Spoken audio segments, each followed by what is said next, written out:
There's a moment when you realize you've crossed a line. It doesn't come with fireworks or dramatic music, just a quiet, sinking feeling in your stomach. Like stepping off a curb that wasn't there. That's what it felt like the day I opened the wrong drawer. We'd only been living together for 3 months. I moved into his apartment after a year of dating, a little sooner than I expected, but it made sense. I had a lease expiring and he had a whole extra room he wasn't using. "We're already together most nights," he said, brushing my hair off my face. "Let's just make it official." So I did. I moved in. His place felt lived in. Not messy, but curated. Everything had a story. A meaning. The shelves held souvenirs from places he'd visited with Anna. I knew that, because her name was scrawled across the back of a Polaroid pinned to the fridge. There was a softness to the way he kept her things, like they weren't relics but parts of a life he hadn't quite stepped out of yet. I never minded it. Not really. I mean, how could I? She was part of him. Part of the man I'd fallen in love with. And besides, she wasn't a threat. She wasn't here. Anna had died 3 years before we met. Cancer. Sudden and unfair. He told me about her on our 3rd date. He said it simply, like someone reciting an old injury. She was my wife. She passed in 2018. I remember the way he held his coffee mug when he said it. Like it was the only thing grounding him. I told him I was sorry. He said, "Me too." After that, we didn't talk about her much. I learned to read the room, to recognize the tightness in his smile when her name came up, the way he sometimes disappeared into himself when we passed the bookstore she loved. I thought I was being respectful by not asking more. By not pushing. Looking back now, maybe that's where I went wrong. It was a Sunday afternoon, the kind where it rains too softly to matter but just enough to make you stay in. He was in the kitchen making tea. I was at his desk, untangling charger cords and trying to find the right adapter for my laptop. And then I opened the drawer. It wasn't locked. Just slightly stiff, like it hadn't been used in a while. Inside were a few notebooks, some old birthday cards, a pen set still in its case. And on top, a bundle of paper tied with a thin blue ribbon. I knew I shouldn't have touched it. But I did. I don't know what I thought it was, maybe old photos or travel notes. I pulled out one sheet, unfolding it carefully, already telling myself I'd only read a line or two. It was a letter. "Anna," it began. My heart thudded once. Loud. "I saw a woman today who wore your favorite boots. She didn't walk like you, no one does, but I still thought of you. I wonder sometimes if you'd recognize the man I'm becoming. If you'd still like him." I stopped reading. Not because I didn't want to, but because it felt like trespassing into a space that wasn't mine. The intimacy in the words, the aching familiarity of them, made my skin prickle. I placed the paper back exactly how I found it, retied the ribbon even though my fingers trembled, and shut the drawer like I hadn't opened it. But the words followed me for the rest of the day. Would you still like him? Would you recognize the man I'm becoming? It wasn't the fact that he wrote to her. It was that he still needed to. When he brought in the tea, I tried to act normal. He was in his usual Sunday sweatpants, humming something under his breath. I wanted to ask him then. To say, "Hey, I found something in the drawer, and I'm confused. And scared. And maybe a little heartbroken." But I didn't. Instead, I said thank you and took the mug with a smile that didn't reach my eyes. That night, in bed, I stared at the ceiling while he slept beside me. I listened to the rhythm of his breathing and tried not to resent the way he slept so peacefully. I kept thinking about the way he said Anna's name when he first told me about her. Soft. Careful. Like it still meant something sacred. And it hit me, it still did. I wasn't sure how I felt about that. I wasn't sure if I had the right to feel anything at all. What do you do when the person you love still speaks to someone else, even if they're no longer here to answer? Is it grief? Is it unresolved love? Is it romantic? Or is it something you should worry about? I didn't sleep that night. I watched the rain drip down the window and wondered whether I was strong enough to love someone whose heart still had a room reserved for someone else. I didn't have answers. Just a drawer that should have stayed closed. And a voice inside me whispering that nothing about this was simple. The next morning, I stood in the kitchen pretending to be fascinated by the toaster. He was standing behind me, pouring coffee like it was any other Monday. He hummed quietly a melody I didn't recognize, but it probably meant something. Most of the things in our apartment meant something to him before they meant anything to me. I wanted to ask about the letter. I wanted to say, hey, I saw something yesterday that cracked something open inside me. But I didn't. I asked if we were out of oat milk instead. He didn't notice. Or maybe he did, and he was just as good at sidestepping as I was. I sat across from him at the kitchen island, watching him scroll on his phone while I sipped coffee that tasted like questions I couldn't ask. He looked up eventually, noticed me staring, and smiled. "Everything okay?" he asked. "Yeah," I said. "Just tired." And I was. But not in the way he assumed. It wasn't the kind of tired that sleep cures. It was the kind that comes from trying to hold in everything you want to say, hoping it might dissolve if you keep it quiet long enough. It didn't. That night, I told my best friend, Mariah. We were walking around our neighborhood. It was one of those unseasonably warm nights that feel borrowed from spring. The kind where you feel like you should be drinking wine on a rooftop instead of spilling your relationship guts on a cracked sidewalk. Still, I told her. About the drawer. About the letters. About Anna. About the way it made something inside me contract. Mariah was quiet for a while. She always gave her thoughts room to breathe before she shared them. I loved that about her and hated it when I needed immediate answers. Finally, she said, "It's kind of beautiful, isn't it?" I didn't say anything. I mean, writing to someone who's gone? It's like trying to keep something alive without denying that it died. That takes guts. I nodded, slowly. "But," she added, "I can also imagine how hard that must be for you." There it was. The permission to feel two things at once. Mariah stopped walking and looked at me with that too honest face she always had. "Do you feel like you're sharing space with a ghost?" The words startled me. Not because I hadn't thought them, but because I hadn't dared say them out loud. I took a breath. "Sometimes, yeah. Like I'm building a future in a house that already has someone else's name on the lease." She squeezed my arm. "That's not petty, you know. It's human." I went home that night still unsure what to do with that humanity. He was on the couch, reading, his legs tucked under a blanket I'd bought during a weekend trip we took together. I remember how excited he was about that trip, the way he held my hand and told me, "I haven't felt this light in a long time." I wanted to ask if he still felt that light. Instead, I sat down beside him, and we watched a documentary neither of us paid much attention to. At one point, he reached for my hand. I let him. But I wasn't sure what part of him was reaching.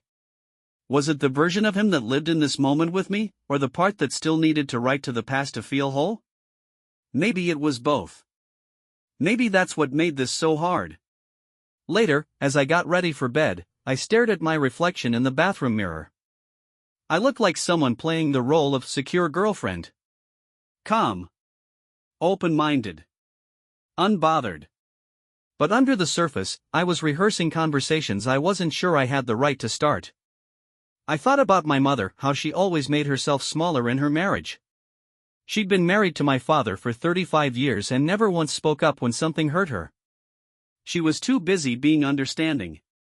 It ate at her. Slowly, quietly. Like rust. I promised myself I wouldn't end up like her. But lately, I was starting to wonder if I already had. The next day, I worked from home while he went into the office. I thought maybe the quiet would help me think. Instead, I wandered around the apartment, hyper-aware of everything that used to belong to her. The record player he said she picked out. The plant in the kitchen she named Eugene. The damn recipe book still bookmarked with her notes in the margins. It wasn't like he talked about her all the time. In fact, he rarely did. That was the confusing part. He wasn't obsessed. He wasn't drowning in grief. He laughed with me. Planned trips. Made love to me like he was all here. But then there were the letters.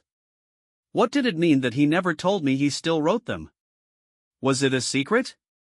Or just sacred? And where was the line between the two? That night, we had pasta. I lit a candle. It wasn't a special occasion, I just wanted to feel like we were something solid. He twirled spaghetti around his fork and told me about his day, about a client who couldn't stop talking about their dog's birthday party. I laughed. I tried to stay present. But I kept thinking about the woman in the letter. The one with the boots. I kept thinking about whether she would recognize this version of him, the one who still wrote to her while I cleared his dishes. I wondered if he would ever write to me. And if he did, what he'd say. That night, I opened a new note on my phone and typed. He still writes letters to his late wife. He hides them. I found them. I don't know if I'm supposed to feel honored he's shared that grief with me. Or heartbroken that part of him will never be mine. Then I deleted it. Because I wasn't ready to name it yet. Because once you name something, it starts to grow roots. And I wasn't sure what I'd be planting. It was Friday night when he left one of the letters on the coffee table. Unintentionally, I think. Maybe he forgot. Or maybe he was finally tired of hiding it. We'd ordered Thai food, and he was in the kitchen getting the plates. I was clearing space on the coffee table, pushing magazines aside when I saw it, folded neatly, resting on top of a book about tree species in the Pacific Northwest. There was no ribbon this time. Just a white envelope with Anna written in his handwriting. I froze. Not out of shock, I'd already read one, but because this one was here, out in the open, like it was part of the furniture now. Like it was just part of us. He came back with the plates, noticed my eyes fixed on the letter, and paused. Then he sighed. Softly. No drama. Just the sound of someone finally acknowledging a thing they've kept in shadow too long. You can read it, if you want. I looked at him. Are you sure? He nodded. So I did. He handed me the letter like he was passing me a small part of himself. No explanation. No commentary. Just paper and silence. I read it slowly, hands trembling in a way I hoped he didn't see. Anna. I'm not sure why I'm writing tonight, except that the quiet feels too big. She made soup, the kind you used to love, and when she smiled at me across the table, I had a moment where I saw both of you at once. I know that's not fair. I want to tell you that I'm doing okay. I'm trying. She's kind. She sees me. And still, some nights, I miss your laugh so much it echoes off the walls. I don't know what it means to miss someone and love someone else at the same time. But I think I'm learning. Slowly. M. I folded it back up carefully and handed it to him without a word. He took it, gently, like it was a bird too fragile to hold. Do you hate me? He asked. No, I said. But I don't know how to feel. We ate dinner without music. The quiet between us wasn't angry, just tired. Worn down from the weight of things unsaid. Afterward, we curled up on the couch. He rested his head against my shoulder, and I let him. I wanted to ask 1,000 questions, but I didn't want the answers yet. Because the only thing harder than asking is hearing the truth when you're not sure what you'll do with it. The next morning, I went for a long walk. No destination. Just needed to move. I ended up at my sister's place unannounced, like I used to do when I was in college and needed to cry about something I didn't want to name. She made coffee, and I told her everything. About the drawer. About the letters. About how he gave me one to read. She listened without interrupting, which is rare for her. Finally, she said, "Do you feel like you're living with a memory?" Not always, I said. But sometimes it feels like I'm borrowing space that belonged to someone else first. She nodded. That's fair. And I know it's not a competition, I added quickly. But it feels like one, even though I keep telling myself it isn't. Of course it does, she said. You're human. Not a grief counselor. I laughed. A little too hard. Because it was true. Do you love him? She asked. Yes. Does he love you? I think so. You think so? I hesitated. He says he does, I said. And I believe him. But sometimes it feels like I'm loving someone who's only halfway here. When I got home later that day, he was in the living room. He looked up when I walked in. You okay? He asked. I don't know, I said honestly. He nodded, like that was an acceptable answer. Which, in a weird way, was comforting. That night, I asked him something I hadn't dared before. Would you still write those letters if I hadn't found them? He looked at me for a long time. I don't know, he said. I think I would have kept doing it quietly. Not to hide them from you, just to keep her to myself. That sounds like hiding, I said softly. He nodded. Maybe it is. Maybe I didn't want to make you feel like second best. But you kind of already did, I whispered. He flinched. I'm sorry, he said. I didn't say it was okay. Because it wasn't. But I also didn't want to punish him for a grief he didn't ask for. So I just said, I know you didn't mean to. We sat in silence after that. Not cold. Not warm. Just silence. The kind you sit in when the truth is too close to the surface to touch again. He didn't reach for me. I didn't move toward him. And somehow, that felt more honest than anything we'd done all week. Later, I opened my laptop and typed into a blank note. He's not grieving the way I would. And maybe that's okay. But is it okay for me to feel forgotten in the spaces where he still keeps her close? I didn't delete this one. I left it open. Like a window. Just enough to let air in. Even if I wasn't ready to leave yet. There's a kind of distance that doesn't come from physical space. It comes from the pause before a response, from the half second it takes someone to decide whether or not to be honest. And that was starting to happen more often with us. Little pauses. Quiet hesitations. Half-laughed jokes. I noticed it most when he touched me. Not because it was less, but because it felt practiced. Like he was remembering to do it, not because he wanted to, but because he wanted to show that he wanted to. I hated myself for noticing that. I hated myself more for not saying anything. A week had passed since I read the letter on the coffee table. We hadn't brought it up again. It hung in the air between us like steam after a shower, visible only if you looked at the mirror. We were still doing our normal things, grocery shopping, cooking together, watching shows. But something was off. Not broken. Just slightly tilted.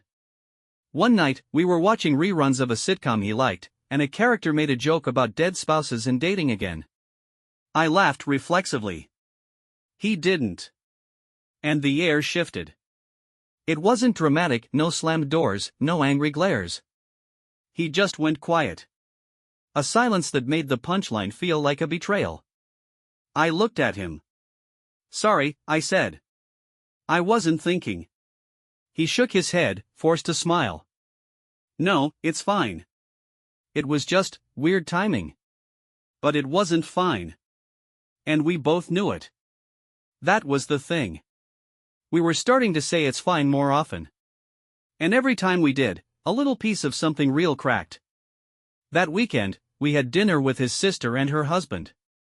They lived a couple towns over, big yard, 2 kids, dog named Benson who barked whenever anyone said package. They were warm people, louder than him, more tactile. His sister hugged me like she hadn't seen me in years, even though it had only been 2 months. We sat at a long wooden table in the backyard. String lights, grilled vegetables, a bottle of wine passed from one hand to another. I tried to relax. Tried to smile, laugh, contribute. His sister asked how things were going with us. Good, I said. Still getting used to sharing closet space. She laughed. He still keeps everything folded like an army cadet? Color-coded, I said. It's terrifying. He chuckled, but it felt distant.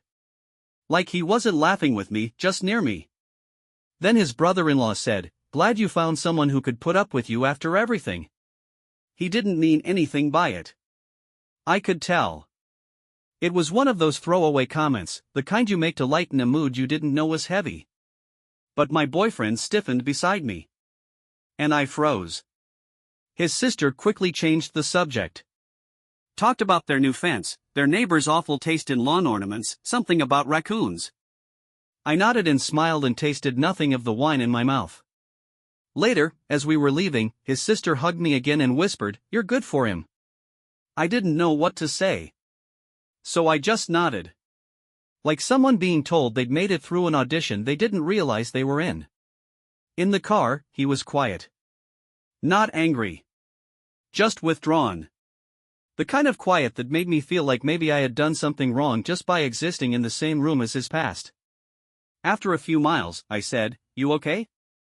He shrugged. "Yeah. Just tired." Which we both knew was code for, "I don't want to talk about it." So I let it go. Like I'd let so many things go lately. Back at home, I got ready for bed in silence. When I came out of the bathroom, he was already in bed, facing the wall. I slipped in beside him and stared at the ceiling. I wanted to touch his back. To place my hand there and say, "Come back." But I didn't know where he'd gone. And worse, I wasn't sure he knew either.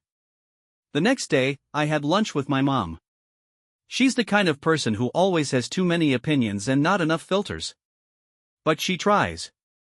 In her own way. I told her what had happened, the letter, the dinner, the growing spaces between us. She listened, surprisingly quiet. Then she said, "He's grieving. But you're grieving too, you know." That startled me. "What do you mean?" "You're grieving the version of him you thought you had. The one who only lived here, in this life with you." I blinked. "You're allowed to miss that version. Even if he never really existed." That night, I sat at the kitchen table while he made tea. He moved around the space like he always did, familiar, calm, capable. And yet I couldn't shake the feeling that we were two actors in a play about people who used to be in love. I almost said something. Almost. But he turned and asked, "Want honey in yours?" And I said, "Sure," like that was all I had ever meant to say. Later, in bed, I stared at him in the dark. He was reading.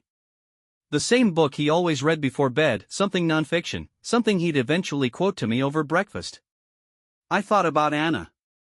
About whether she'd known this version of him.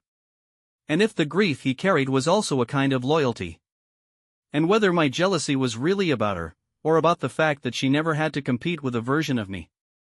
Because I was still here. But I didn't always feel real. I opened my journal and wrote. "I don't know how to say. Your grief is not my enemy. But it keeps sitting between us at the dinner table.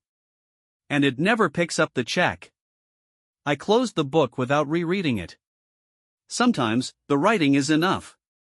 Even if the other person never sees it.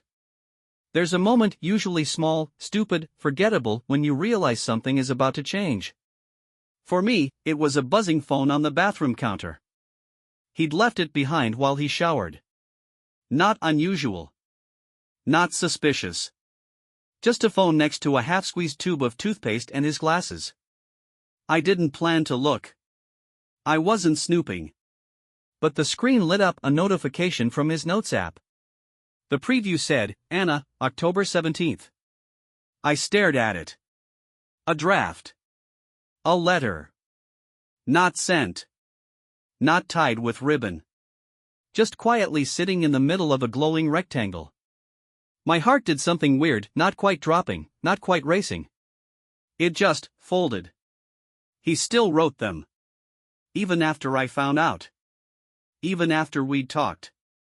Even after I'd cried, and he'd promised, gently, that he'd try to keep one foot fully here, with me. I wish I could say I didn't open it. I wish I could say I walked away and gave him the privacy he deserved. But I didn't. Because part of me, a part I'm not proud of, needed to know what corner of his heart I still didn't have. So I tapped the screen. And I read. "Anna. I'm sitting across from her and she's smiling at something I said. I don't even remember the joke, but it made her laugh. And in that moment, for just a second, I didn't feel the need to write to you. That scared me. Because I thought letting go would feel like betrayal. But it didn't. It just felt quiet. Like maybe there's room for something else. I still miss you. God, I still miss you. But I think I'm starting to breathe again. I read it twice. The first time through blurry eyes. The second to make sure I hadn't imagined the part where he said he didn't feel the need to write. And then I set the phone down, walked into the living room, and sat on the edge of the couch like I was waiting for news I already knew. I wasn't angry. But I wasn't okay either. Not because of what he'd written. But because he hadn't told me he'd written it. Again. When he came out of the shower, towel around his shoulders, hair still dripping slightly, I saw the moment he realized. He glanced at the phone on the counter, then at me. And he knew. He sat down slowly on the other side of the couch. You read it, he said. It wasn't a question. I didn't mean to, I lied. He didn't call me on it. Just nodded. We sat there for a long time, neither of us moving. Finally, I said, that was the first time you wrote that you didn't need to write. He looked at his hands. Yeah. Why didn't you tell me? He shrugged. I didn't know if it meant anything yet. But it did, I said. It meant something to me. He looked up, and his eyes were softer than I expected. I'm scared, he said. Of what? Of what happens when I stop talking to her? I swallowed.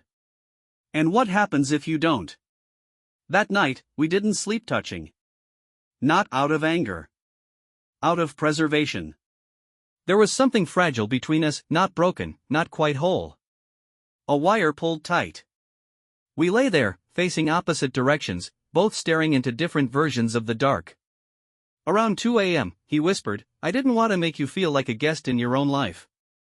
I didn't answer. Not because I didn't have anything to say, but because the only thing I could think of was, you didn't make me feel like that. I chose not to ask for more room. The next morning, I woke up before him. I made coffee. Fed the cat. Stared out the window at nothing in particular. When he walked into the kitchen, he looked like he hadn't slept much either. He leaned against the counter and said, I haven't written anything since that one. I didn't ask him to explain. I didn't ask him to promise anything. Instead, I asked, do you miss writing to her? He paused. I miss having somewhere to put the parts of me I didn't know what to do with. I nodded. That makes sense, I said. And it did. Maybe that's what grief was, a container for the leftover parts. And maybe love, now, was asking someone to hand you those parts without hiding them in letters. That afternoon, I opened my laptop and wrote something of my own. Not a letter. Just a truth I hadn't said out loud. Sometimes I imagine meeting her. I wonder if we'd like each other. I wonder if she'd tell me to be patient with him. Or if she'd tell me to run. Or maybe she'd just sit with me quietly. Knowing that loving the same man doesn't mean we understand the same grief. I didn't show it to him. But I saved it. Because for the first time in weeks, I didn't feel like I was writing from the sidelines. I felt like I was in the story again. Even if I didn't know the ending. Later that night, we went for a walk. He reached for my hand without thinking. And I let him. We passed the bookstore he used to avoid, at the one where he said he and Anna spent weekends browsing. This time, he didn't flinch. He didn't speed up or cross the street. He just looked at it. And then he looked at me. Wanna go in? I blinked. Yeah. Sure. Inside, he showed me a section of poetry he liked. Picked up a book and read me 2 lines. I don't even remember what the poem was about. But I remember how his voice sounded. Here. Now. And for the first time in a long time, I didn't feel like I was sharing a ghost. I felt like we were both trying. in our own clumsy, beautiful, unfinished ways. The shift didn't feel dramatic. It felt like humidity breaking after days of heavy air. Like the first clean inhale after holding your breath without realizing it. We started making plans again. Little ones at first, a weekend upstate, a dinner with friends we hadn't seen in months. And then bigger ones, a road trip, maybe even a week abroad. He suggested Spain. I mentioned Lisbon. We laughed about how neither of us knew a word of Portuguese but were sure we could figure it out. There were no grand declarations, no sit-downs with lists of promises. But something softened. He was quieter in a different way, not withdrawn, but thoughtful. Present. The letters didn't come up again. Not directly. But I knew they still lived in the drawer. I'd opened it once since the last conversation, not to read, just to see. To check if the ribbon was still there, holding them in place. It was. Untouched, undisturbed. It felt like they'd gone dormant. Not erased, not forgotten. Just resting. Like grief was no longer the loudest thing in the room. One afternoon, he asked if I wanted to meet someone. Who? I asked. He hesitated. Her best friend. My body tensed, not because I was jealous, but because I had no idea what version of myself I was supposed to bring into that kind of meeting. Okay, I said, eventually. Yeah. He nodded. She's important. And I want her to know you. We set a date for coffee on a Saturday. Neutral ground. Quiet spot. Mid-morning, when things felt softer somehow. Her name was Ellie. She wore a navy sweater and sunglasses pushed into her hair, and she hugged him like someone who hadn't let go of him in years, even when he stepped into a new life. Then she turned to me. You must be her, she said. Her tone wasn't cold, but it wasn't warm either. It was curious. Appraising. Not in a mean way, just in a let's see way. I smiled. Held out my hand. It's good to meet you. She took it. We sat, ordered coffee, and I spent the next hour trying to exist both fully and delicately. Trying not to take up too much space, and yet not disappear. She asked questions. Not intrusive ones. Not easy ones, either. How did you meet? What did you notice about him first? What's the weirdest thing he does when he's half asleep? They were the kinds of questions people ask when they're trying to picture someone they once loved in a new context. When they're trying to reconcile who someone used to be with who they've become. And I answered honestly. Even when I wasn't sure she'd like the answers. He stayed quiet for most of it. Just smiled. Watched us. At one point, Ellie looked at him and said, "You seem lighter." And he didn't deflect. He just nodded and said, "I feel it." When we left, she hugged me. This time, it was real. She'd like you, she said. It took me a second to register what she meant. But when I did, something in my chest loosened. Thank you, I said, and meant it. That night, we got home and cooked together. Chopped vegetables, played music. There was a rhythm to it that felt domestic and lovely. While he was stirring the pan, he looked at me and said, "Thanks for today." I shrugged. I didn't do much. You did, he said. You showed up. And then, that's not always easy, with the past sitting so close. It was the first time he'd said that part out loud. That it was close. That it hovered. I smiled, even though my eyes stung a little. Neither is staying, I replied. He nodded. Then maybe we're both doing the hard thing. A few days later, I opened the drawer again. This time, there was a new letter. Unopened. Not addressed to Anna. Just folded paper, no envelope. No date. No ribbon. And it was for me. I don't know when I'll give this to you. Maybe never. Maybe only if you ask for it. But I want you to know. You came into a life where space was already taken, where rooms were painted with memories that weren't yours. And you didn't try to paint over them. You just added a chair. And you waited for me to sit down beside you. I'm still learning how to. But I want to. I want to build something with you that doesn't erase what came before. I'm just hoping there's enough of me left to give. M.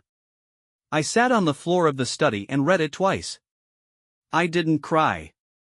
I didn't knock on the bedroom door and ask him about it. I just sat there, holding it. Letting it be what it was, a moment of unguardedness. An unfinished bridge. Later, while we brushed our teeth side by side, he looked at me through the mirror. "You okay?" he asked. I nodded. He didn't press. And somehow, that made me love him more. Because maybe part of being in love is knowing when not to ask. Maybe it's learning to live with the parts of someone that don't announce themselves. That night, in bed, I whispered. "You can keep the drawer." He blinked. "What?" "I mean it. You can keep it. The letters. All of it. I'm not asking you to let go of her." He turned to face me. "You sure?" I nodded. "I don't need you to forget. I just need to know you're still writing to me, too." He smiled. "A real one." "I am," he said. "Every day." We went to a dinner party the following weekend. It was one of those low-key gatherings where no one really knows everyone, and conversation hops between wine refills and shared dishes. The host was a friend of his, someone from his old life, as he once called it. Before me. Before now. The house was charming in the way only people without pets or children can manage. Dim lights, indie music, a charcuterie board that looked curated by someone with a minor in Pinterest. I tried to relax. We'd been doing well, I thought. There had been no letters for a while, or none I'd seen. We laughed more, touched more. He'd started reaching for me in his sleep again. That felt like progress. At the party, he kept a hand at the small of my back when we moved through the room. I remember thinking, this is what reassurance feels like. Until the comment. It came from a woman named Claire, late 30s, smart, the kind of dry wit that makes you laugh even when it stings. She had known Anna. Of course she had. Most of them had. We were all standing around a tray of tiny lamb meatballs when she said, "It's still a little strange seeing you here with someone else, you know?" Her voice wasn't cruel. It was light. Casual. Like she was saying the wine was dry or the music too loud. I blinked. Smiled too quickly. He didn't say anything. And in that moment, that 4-second gap between the comment and his silence, something in me folded inward. Not because of what she said. Because he didn't say anything back. He didn't jump in with, "She's wonderful," or "Yeah, but I'm lucky to have her," or even, "It's not strange to me." He just let the silence fill the space. Someone changed the subject. Something about a new job, a dog with anxiety. I nodded along, laughed in the right places. But the laughter didn't reach my chest. In the car on the way home, we were both quiet. I was tracing the same sentence over and over in my head. "It's still a little strange seeing you here with someone else." He drummed his fingers on the steering wheel. A soft rhythm. Probably unconscious. I wanted to ask, "Why didn't you say anything?" But instead I said, "Did you have fun?" He glanced at me. "Yeah." "You?" "Sure." I stared out the window for the rest of the ride. That night, in bed, I couldn't stop thinking about Claire. Not because I believed she meant harm. But because I believed her honesty. It was strange. To them, I was the after. The unexpected addition to a story that had already found its conclusion. I wasn't a main character, just a postscript. A footnote in a life that was already fully written. I got up, padded barefoot to the living room, and sat on the couch in the dark. I didn't cry. I just sat there, thinking. Wondering how many people still saw me as the stand-in. The substitute. The woman who came next. Eventually he found me. He didn't say anything at first, just sat beside me, the way he always did when I couldn't sleep. Quiet. Patient. After a while, he said, Claire talks too much. I shrugged. She wasn't wrong. She was inappropriate. But not wrong. He looked at me. And I saw the sadness in his face. The helpless kind. I didn't know what to say, he admitted. I nodded. I wasn't asking for a speech, I said. Just something. He reached for my hand. I'm still learning how to defend things I haven't fully forgiven myself for. The words caught me off guard. You haven't forgiven yourself? I asked. For moving forward, he said. For letting you in. I wanted to say, but I'm not her replacement. But the truth is, part of me had started to believe I was. The next morning, I made us coffee. He stood in the kitchen doorway, watching me. I'm sorry I didn't say anything last night, he said. I turned. Met his eyes. I just wanted to know I wasn't invisible in that moment. You're not, he said. You never are. And I wanted to believe that. I really did. Later that day, I met Mariah at the park. She handed me a coffee, like she always did. The little things she remembered made me feel known in ways I sometimes forgot to ask for. I told her about Claire. About how my boyfriend had said nothing. About how that nothing had echoed louder than anything he could have said. Mariah didn't rush to reassure me. She just sipped her drink and said, grief changes the shape of how people show up. But it doesn't excuse silence. I nodded.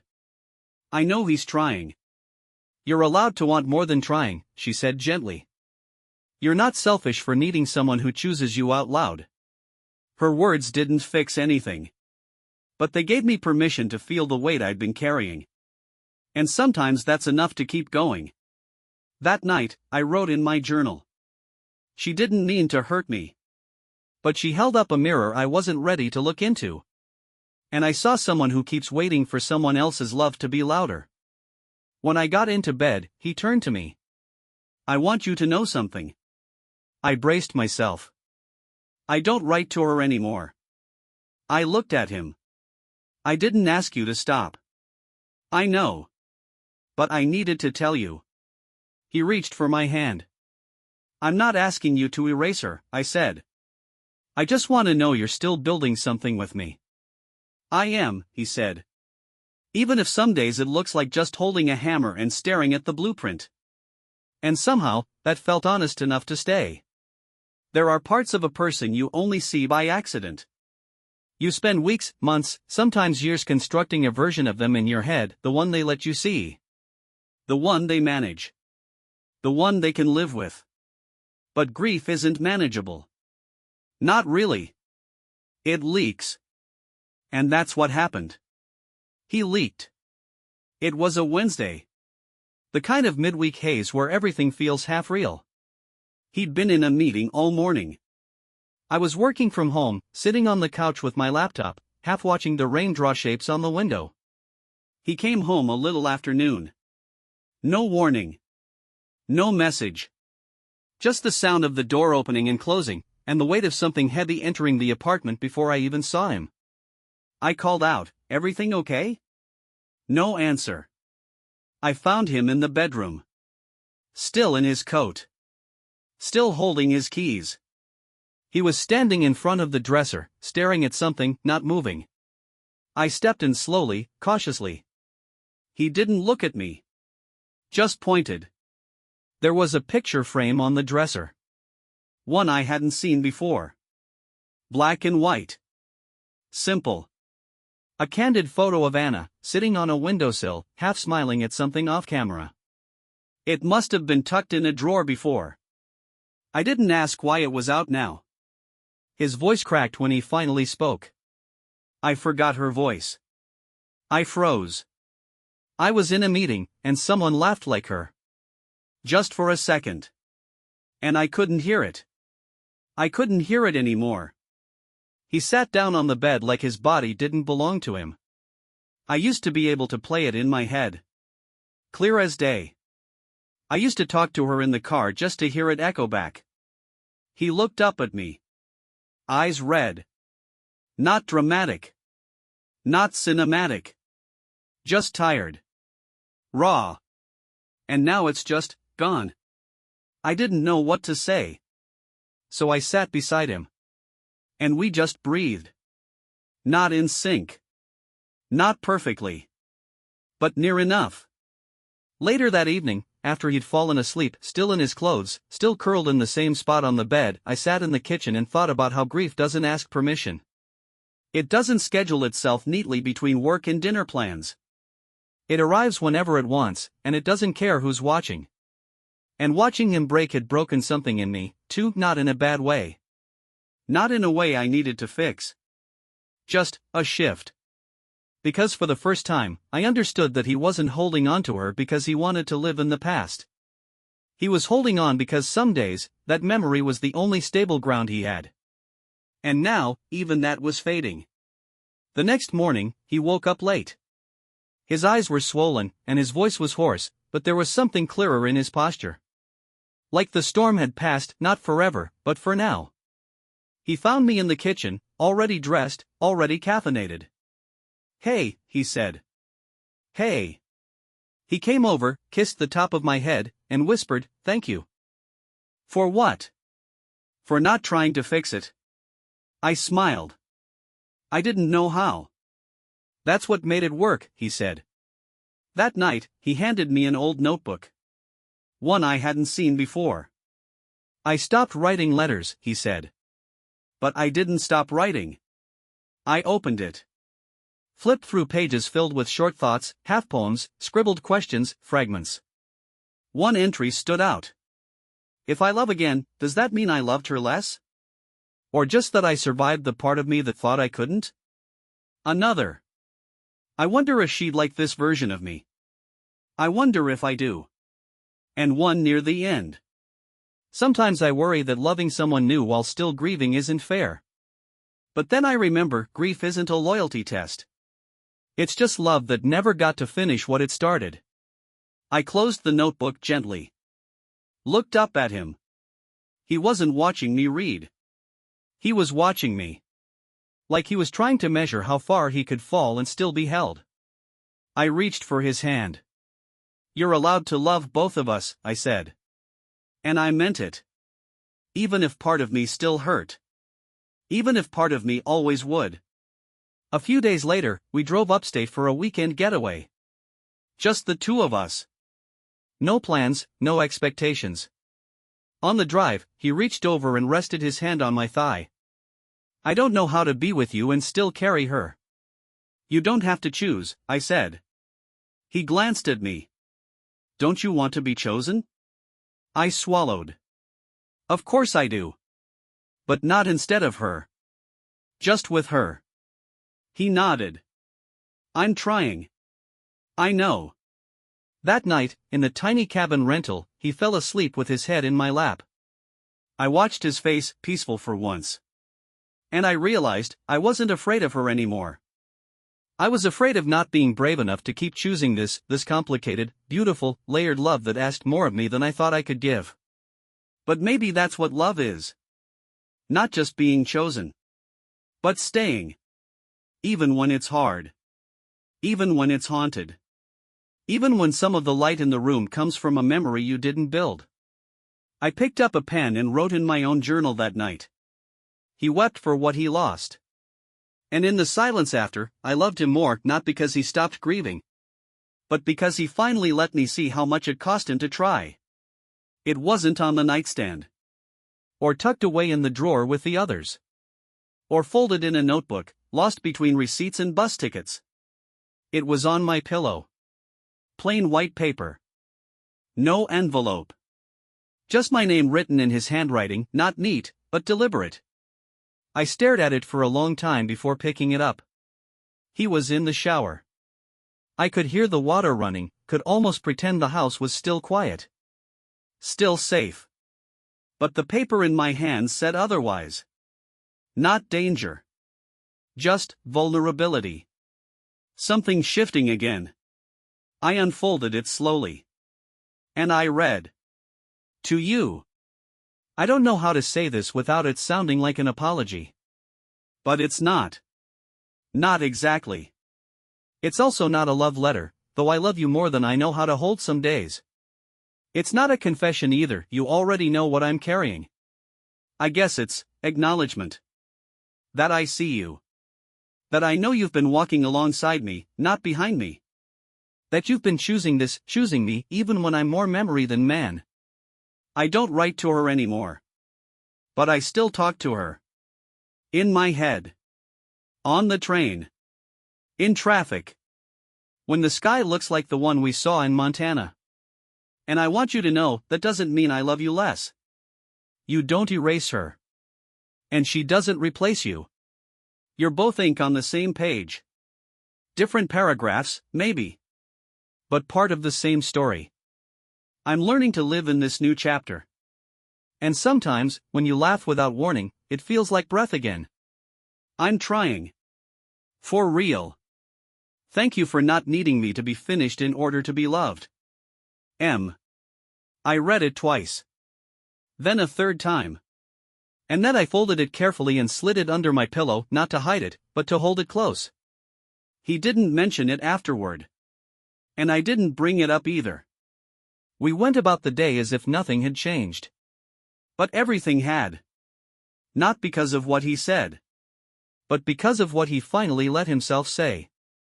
I think part of me had been waiting for something like that. Not an apology. Not a promise. Just recognition. Of how hard this has been. For both of us. Later that week, I saw him standing by the window with his phone. He was staring at a photo. I could only see it for a second, but I recognized it. It was the one from their anniversary. The one where she was wearing that mustard sweater, laughing at something behind the camera. He didn't flinch when I walked in. He didn't hide the screen. He just turned it off, slipped the phone in his pocket, and said, "Some days are just heavier." And I nodded. Yeah. They are. Then I poured 2 mugs of tea and sat beside him in the quiet. We had dinner with my parents the following weekend. It was the first time he'd met my father, the kind of man who says little but looks a lot. He doesn't shake hands, he studies them. And I could tell he was skeptical. Not because of who my boyfriend was. But because he'd seen me disappear in other relationships before. He watched me too closely at dinner, asked questions that were wrapped in casual interest but laced with history. And my boyfriend answered them all, not perfectly, not performatively. Just honestly.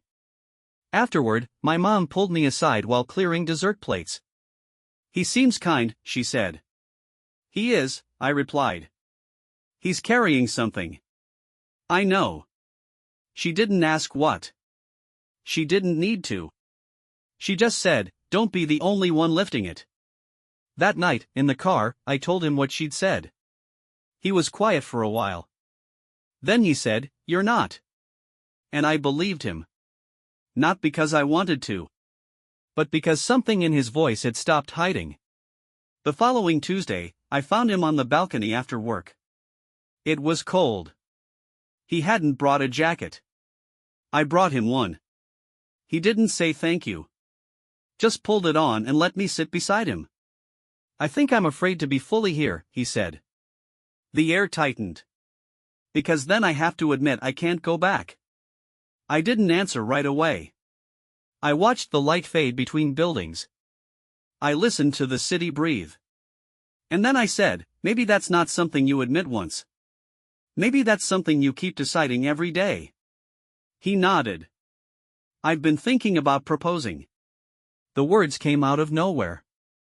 My whole body tensed. "I'm not ready," he added quickly. "Not yet. But I think about it." I exhaled. "I think about it too," I said. We didn't say anything else after that. But my hand stayed in his.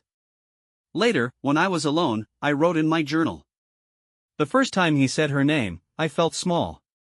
The last time he said it, I felt trusted. Maybe healing isn't about erasing the old name. Maybe it's about learning to speak your own aloud, too. Some endings don't come with closure.